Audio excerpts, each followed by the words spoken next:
You're here for the A to Z guide on how to brew an excellent cup of French press coffee, and I'm here to teach you how to do it. Let's get into it.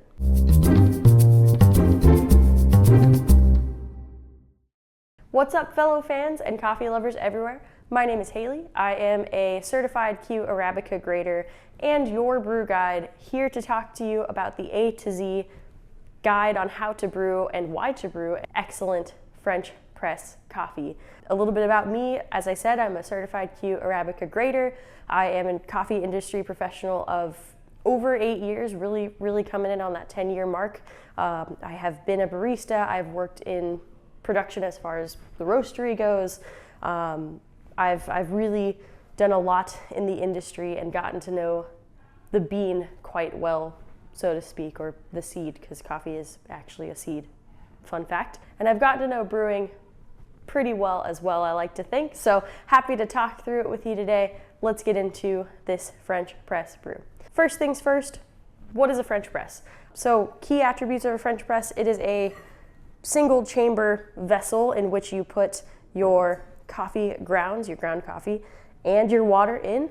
It's called an immersion brewer, right? Because it immerses the ground coffee in the water for brewing, as opposed to something like pour over coffee, where you would be pouring water over the coffee using gravity to sort of pull all of that flavor through and out, and eventually separating the coffee from the ground coffee from the final product, right? So French press is different because everything is in that chamber, separated by a filter of some sort.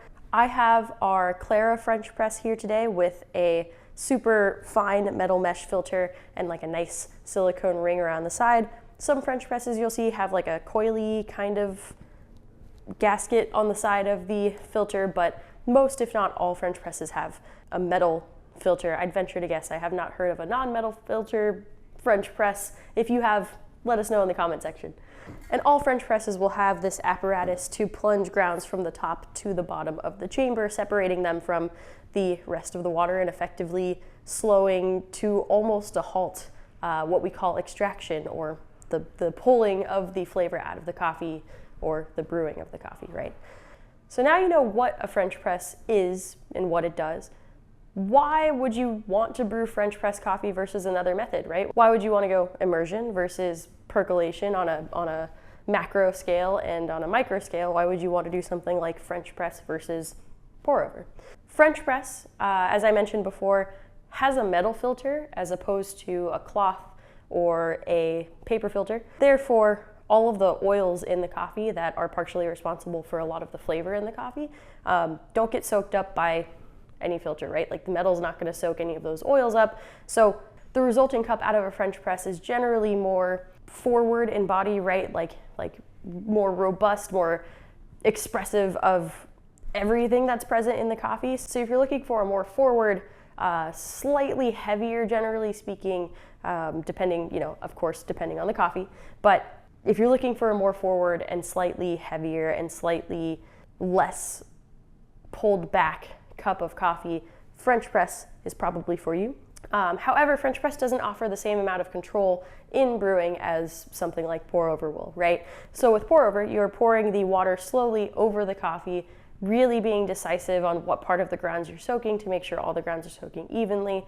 French press, we will agitate or stir to make sure that all the grounds are soaking evenly.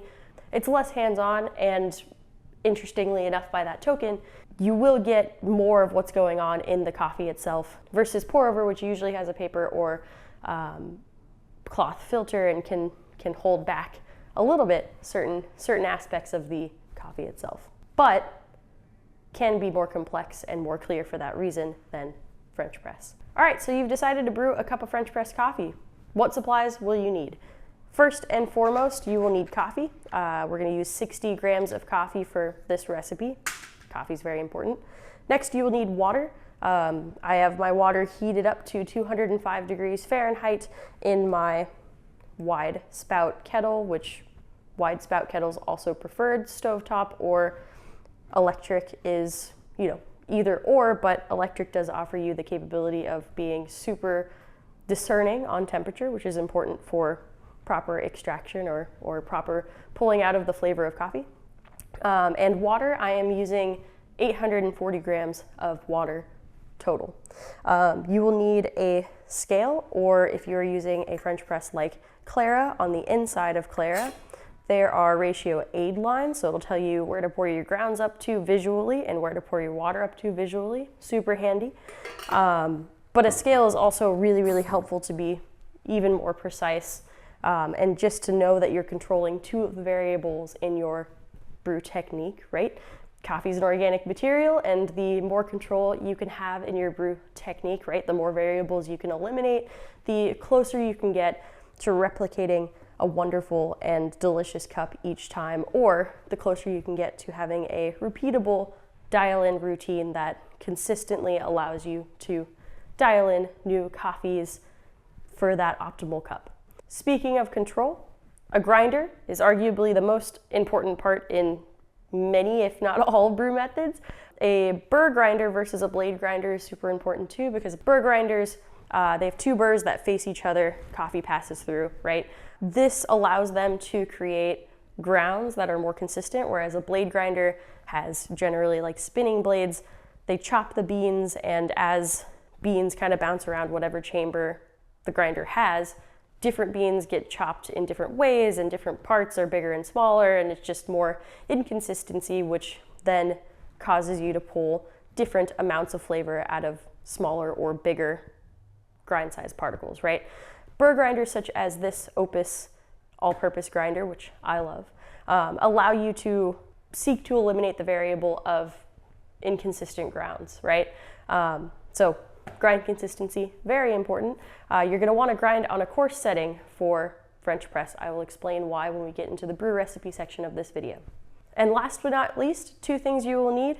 Agitator stick. I'm using this wooden agitator stick that comes with all Clara French presses, but a wooden spoon does fine.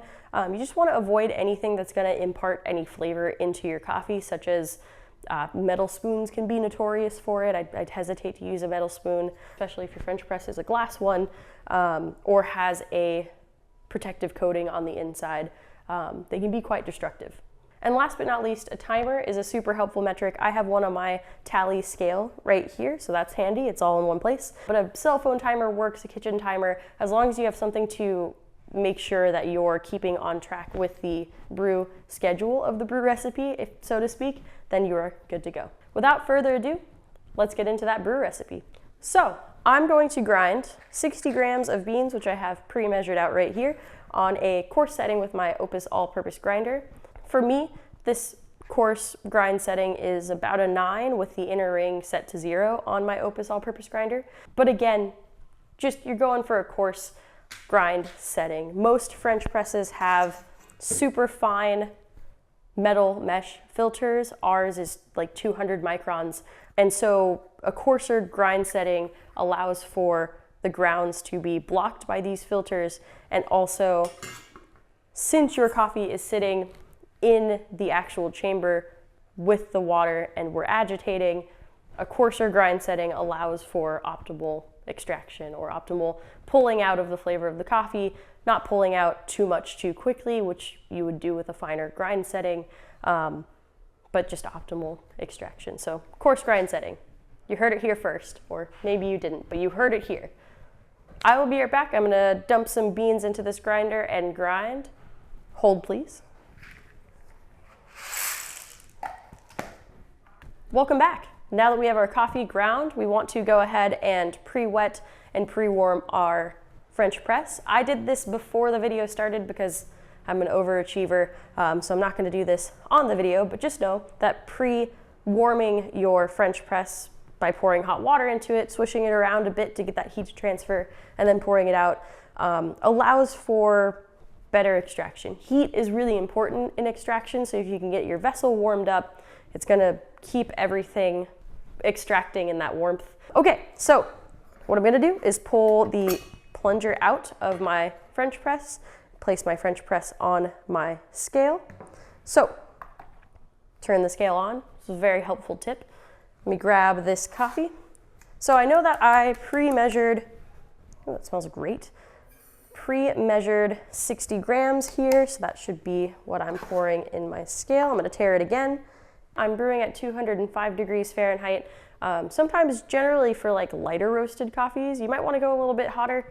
Sometimes for darker roasted coffees, you might want to go a little bit cooler. This is a generalization. There are a lot of other factors to take into consideration there. But for the sake of not talking your ear off with nerdy tidbits of coffee brewing in this video specifically, I will not go there right now. But if you're looking for details or any other coffee topics details, take a look at our blog. We've got a lot of posts. Now it is go time. What I'm gonna do here is grab my kettle, pour in 840 grams of water, and I'm also gonna start my timer at the same time. All right, here we go. So I'm gonna make sure that I am soaking everything evenly. I'll even go ahead and pull some extra grounds that got onto the sides of my French press down with this water. Maybe I'll splash a little bit out, who knows? Totally don't mean to, not the goal here. All right, so now that our timer is going, what I'm actually gonna do is remove the French press from the scale. At 1 minute on my timer, I'm actually going to agitate for 10 to 20 seconds semi-vigorously. I'll probably go the full 20 seconds. Agitation increases friction and helps you pull just a little bit more out of the coffee, right? It helps you extract just a little bit more out of the coffee. So we're right at 1 minute. Let's go to 20 seconds. I said I was gonna do it, and then I was like, you know what? I was like going back and forth, but I'm committed to 20 seconds of agitation. And again, semi-vigorously. Don't be afraid to really get in there. Try not to splash out though. All right. After agitation, I'm gonna take my lid or my lid and plunger top, put it on the AeroPress, and then very importantly, did I say AeroPress? What world am I in? Put it on the French press and plunge about halfway or just enough down to get all of the grounds, like that layer of grounds soaking evenly in the chamber. Super important because then the grounds have maximum water contact, so it really increases your even extraction, right? You're not pulling a lot out of the bottom of the grounds and none out of the top, as you would if the grounds were at the top. You're really making for optimal extraction. So we are at 2 minutes, and once we are at 4 minutes, I will go ahead and plunge the rest of the way. After you plunge, your grounds should have far less contact with water, right? So you don't really have to worry about the coffee continuing to extract as much, but for ultimate control, you can take the lid off, skim the grounds off the top, put them in the sink or some extra container that you're not drinking out of, and then put the lid back on, plunge all the way, and then that way you won't have any grounds in your coffee and you really won't be extracting anything at all. That's an extra step. I don't even always do that with my French presses. I find that I'm totally good with just plunging all the way to the bottom, but wanted to offer that as an option just in case. All right, now we are ready to plunge. Skipped a little bit of time there, but no. Now we're ready to plunge. So right 4 minutes, gonna go ahead and plunge straight down. Should go down pretty easily, shouldn't be too much resistance. Generally, if there's a lot of resistance, it probably means you ground a little bit too fine. All right, and that's pretty much it. Now you're ready to grab your French press and pour it into one of your favorite vessels for enjoyment. Smells delicious. Okay, let's get into some of the frequently asked questions associated with brewing French press. A lot of the questions I answered a little bit early in the video, like why not plunge all the way down at first in a French press, why plunge halfway or don't plunge at all. If you plunge, all the way down, you're minimizing water contact, grounds and water contact, so you're minimizing extraction, so you're not gonna pull out very much from the coffee at all. And why grind coffee coarse for a French press? It's immersed, the coffee is immersed inside the water in the chamber, so a fine grind would probably cause too much to be pulled out too quickly, and you might end up with over extraction or a bitter and kind of chalky and overly heavy coffee. Also, there's a metal filter, so too fine of grounds might slip through the metal filter and produce sludge in your coffee, depending on what French press you have. Clara can go pretty fine because it's got a super fine metal mesh filter, but depends on the French press, so you always want to grind coarse. Also, why would you do French press versus pour over? Again, it's all preference. Pour over is going to have a slightly more pulled back, but like way more complex cup, generally speaking, whereas French press is going to have a more body forward, slightly heavier cup with an unabashed look at whatever the flavor of the coffee is that you're drinking. Like nothing's going to be held back, really. One question I didn't cover is what to do if your brew tastes watery, right? If your brew tasted watery, you might want to add a little agitation. Maybe you want to add a little bit of water temperature that can help pull more out of your coffee. Or you might want to grind just a little bit finer if it's tasting watery. I would lean with French press, I would lean heavy on agitation, stirring for a longer period of time or more vigorously. Or you could even add brew time, right? So we brewed for 4 minutes. That's just kind of a standard that we do around here, but you could brew for 5 minutes or even longer. And I probably would change brew techniques in that order with French press, generally speaking. I would try not to change all of those things at once because then you don't know which one is actually making the change in your final cup. If you change one part of your technique at a time, you can say, oh, okay, cool. So that change made this difference in my final cup. Should you change your recipe if you're using a darker, lighter coffee? Yes, you do want to change your recipe, most likely. Generally speaking, you probably want to change the ratio of coffee to water that you're using and or the temperature that you're using and or the grind setting. More information on that on our blog post, so go check it out. And finally, another one that I addressed in the video, but will address here again, is does the coffee keep extracting as it sits plunged all the way down in the French press? The answer is kind of yes. It extracts at a far slower rate than it did when it was the grounds were like in the middle of or in the top of the chamber. However, to a certain degree, it still does kind of keep extracting. You wouldn't notice it in the short term, like an hour very much, but longer than like 2 hours, you probably would start to notice, or no, you definitely would start to notice over extraction. But yeah, so extraction slows very significantly. If you want to avoid this, again, skim the grounds off of the top before you plunge all the way down. But I tend to leave my grounds in there. And with Clara, I enjoy cups, an hour after I brew, still tastes pretty delicious. It's just par for the course with French press. You're expecting to have a bolder, more forward flavor. All right, so in this video, we have talked about the A to Z of brewing French press, lots of frequently asked questions about French press, what a French press is. But if you have any more questions, feel free to drop comments in the comment section. We always love to hear from you. Or head over to our Brew How To French press, How to Brew French press blog post, and there should be more details there.